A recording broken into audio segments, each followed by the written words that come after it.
Guess what? What? Do you know what I have my computer propped on? Your mama? My mama's tool in the kitchen is a crock pot, yo. Crock. It's literally a crock pot under my computer right now. Oh, brother, if only you guys could know what was going on behind the scenes of all this stuff. And the crock pot is just the beginning. Welcome to another episode of What the Crap with Krystal and Megan. I am Megan Sneddon, a journalist who thinks she knows a few things about a few things. And I'm Krystal, authenticity coach. To you, the souls out there looking to bring yourself back to a practice of self-care in order to explore who the real you is within. Right. So there was a little something that just entered that moment, and it was called doubt. And doubt entered in that moment for me because I was having a second of where should I go with this conversation? And yeah, I think it's important that we're talking about this little thing called doubt today because it's something that all of us experience on a regular basis. Right, Krystal? Girl, let me tell you about doubt. It's everywhere all the time. And it's actually come up for me as a really powerful, basically stop sign in my life. What I've realized recently is that we are very powerful. Each of us, our minds create our reality. So much so that I've become super good at getting what I don't want because I've been putting my effort there instead of getting clear on where I want to go. And what kept me there was doubting that I could do anything that I wanted, doubting that I could bring my desires to life. And so you and I got started talking about this because we sort of experience similar things. We all do. But what the crap is with that? Like, why do we keep ourselves small? And I'd love for us to like explore and share with each other and everyone here how we get out of this. Mm. Yeah, so I'm glad that we're talking about this today. And I mean, the main context of this series that we're doing is shedding light on topics that are tough to talk about. And I'd say that doubt is really tough for me to talk about. You know, working as a creative, I really want to come across as put together when behind the scenes things aren't so put together all the time. Like Krystal was saying with the crock pot underneath the camera, there's all kinds of like little things coming in to make creativity happen. And doubt comes up for me a lot because I think it has to do with wondering how I'm going to be received and whether or not that's going to be accepted. As a creative person, my mind tends to go all over the place. So I'm like this creative project and that creative project and this creative thing and that creative thing, super outside of the box thinking that makes me feel sometimes different. And it's like, am I going to get accepted by the tribe being maybe my latest social circle or family group of friends if I put this thing out there. And I'll tell you what, and this is what Krystal and I have been talking about lately, is doubt, as in the fear of acceptance, the fear of being viewed, of being different, is strong enough to stop me in my tracks from releasing the things into the world that I want to be putting out there. And Krystal, maybe you can talk to me about how to overcome that all-consuming feeling of doubt and not letting it take over your life, and I guess how you and I have been working through that recently. Girl, I got you on this. I'm all over it. So, first of all, my experience of this doubt recently has been overwhelm of how many options I have available to me. Now, let's just stop for a second and just take that in. I have so many options available to me, and this is a bad thing. So, like, this indecision of so many, like, decisions, if I go here, then and I'm, like, getting ahead of myself. So how I've been bringing it back is just to, like, choose one thing. And this is something I've been working with my clients on recently. Just choose one. And here's the thing about doubt, too. When you're a perfectionist, I consider myself a recovering perfectionist, if there was such a thing. There is now. The perfectionism thinks if I choose one thing, then I have to stick with it forever. It's like a lifelong decision. It's like marriage to this thing. When really, if we're checking in with ourselves in those moments, we're going to be seeing if that feels good anyway, if that's the right thing to do. And just giving ourselves permission to choose one thing. And if something changes or something new comes along, we make another decision. And all of a sudden, we're like marching down a path that feels good to us, even if we can't see it. That's cool. The whole reason doubt gets under our skin is because it's uncertainty. We don't know if it's going to work. Yeah, I want to.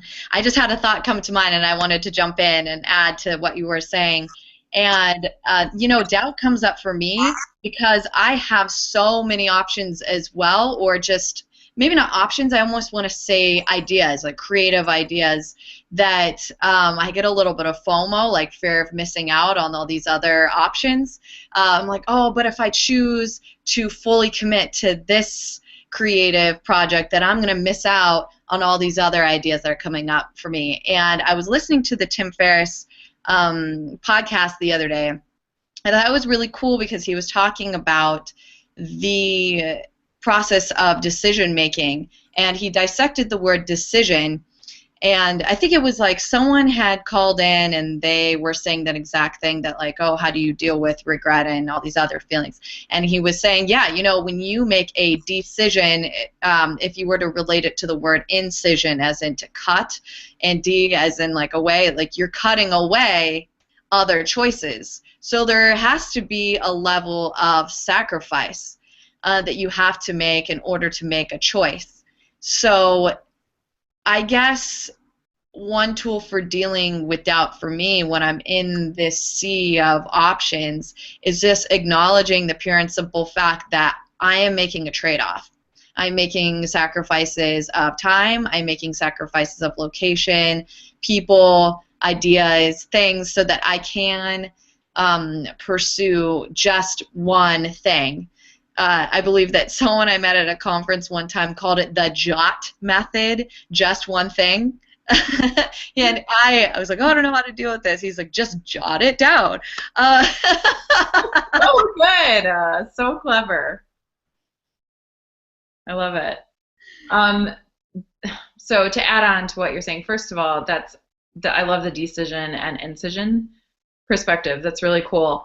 And we can also remember that it's not all like bad. It's not all heavy, scary. So one of the ways, and I say that from my own perspective and experience, because this was a heaviness for me. Part of my resistance to making a decision is that it scared me. I'm like, what if I screw this up? So instead, every decision that I'm making, I literally either like yell out loud, I'm like, woo! Decision made! Picking a path! Woo! Or I have an epic dance party. I love putting this excitement energy behind it, Tay. Wait, can you tell them about the text you sent me earlier about the laundry? Yes. I'm like, Megan, I literally just put my laundry, I walked outside, I put my laundry in the trunk of the car, take it to the laundromat, and I just yelled out loud, I'm like, this was so easy! This is so easy! How great my life is! How many options I have! I have clean clothes. I have 2 bags of clean, well, technically they're dirty right now, but they will be clean.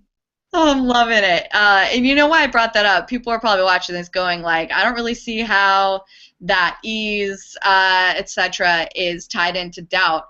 But I want to reference it because what I'm trying to hint at is excitement attitude. Excitement attitude. It's so easy, right, with doubt to get caught up in the, oh, woe is me crap, and just get like stuck on, oh, this sucks, I have to make a choice, like, oh, what am I going to do, or, oh, am I making the right decision, and see how it like physically represents itself in my body, like it literally gives me a headache to think about, am I making the right choice, versus, when you commit to just one thing, and then you just go, okay, yeah, I recognize that I could feel like crapola right now for everything that I just cut away, but I'm going to choose on purpose to bring like an absurd level of excitement to what I'm doing, because that's where we create from. So true, girl. We can't create when we're shut down. There's no flow of creative energy at all. So in order to create, we have to move the doubt aside. And all it takes is just a simple choice. One decision at a time. It's like, ooh, Cool. Choose that. Celebrate. All right, moving on. Do some work. Choose. Celebrate. It's just this easy process when we actually let ourselves. It really is easy when we let ourselves do what we're here to do. Yeah, exactly. And going a little bit into the shadow side of doubt, it's like, how can you start to get clear on your worst case scenario? So if you're having doubts about making a decision, like for example, when I was trying to decide whether or not I should go live in Argentina ages and ages hence, there was so much doubt coming up for me because of all of the things that I was afraid of. And that can be controlling because you let the fear override taking action because you have all this doubt.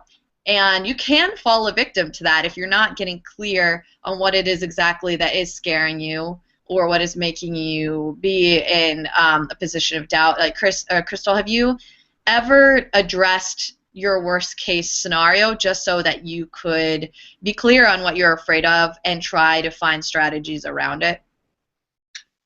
So, my process has been learning how stubborn I am. So, it's literally taken me to points where I have no other choice other than to change this behavior and to really get underneath it. I called a hair to life coach, and she's been able to really help me understand what is behind that. And for me, it's fear of making a decision and then not having a place in the tribe anymore, of breaking against, the common roles that I've played in my life. So if I want to be truly successful with my business, that means breaking away from the pack a little bit in a lot of ways. It means buying one-way tickets to where I'm going to thrive, and it means, making more money than I ever have or my family ever has. And those are scary things when you come down to it. I mean, it's a very vulnerable process to get underneath what keeps us in this behavior. We keep it light, of course, because at this point I'm sick of being heavy about it. I've gotten to the point of being sick of it, and it was time to change my behavior. And I might say, Krystal, that the opposite of doubt is confidence. So where does confidence come from, and how can people build more confidence so that they can overcome doubt? It comes from deciding. It comes from practice. It's like a muscle. The only way you're going to get confident in the decisions you're making is to make more decisions. And again, you can face that fear down and gain more comfort with it. But for me, it's been just keep those decisions going. Step into uncertainty, step into that fear, face it down. Like, if I go the same path that I've taken, I'm gonna end up in the same place. In order to end up in a life that is centered around my desires, that means that I have to make new choices to get new results. So it's like, it's time to make it happen. Yeah, and I'd add to that, don't let the desire to become more confident stop you, because that is an excuse. And I know it's an excuse, you know why? Because I've done it before. Totally been there. And just like Krystal said, like, you are going to gain confidence by actually doing that thing that you are afraid of and that you feel you don't have confidence in. Like maybe the first time that you go travel somewhere on your own, I use that as an example because it's what I can most relate to from my own life. Maybe like the way that you can gain confidence as a performer or asking chicks out on dates is to start asking girls out, or do something to be seen where you can get on a stage, anything, well, within moral prerogative, you dirty hound. Like just book a ticket to go somewhere and see if there's measures that you could put in place, not only to hold yourself accountable so that you follow through. Like when one of the first places I ever went on my own was Peru right after college, and I went ahead, I booked the ticket so that I would have, 2 months before I left to just figure out how to get everything in place that I needed. So can you line something up? Line something up and start practicing doing. Yeah. I mean, even in the daily world, what new person can you talk to? buy somebody a coffee in line behind you. Where are these little teeny examples where we can be brave and make decisions that benefit us in the long run? Because I guarantee you, the easier it becomes to strike up conversations with people at the gas station or at the coffee shop, the easier it is that you can actually approach the people that really kind of like intimidate you, that have exactly what you have, and say, hey, I think what you're doing is awesome, and is there any way that I can help you with that? And then all of a sudden you've got a work opportunity under your belt. You just never know what'll come from that confidence and cultivating those decisions every single day.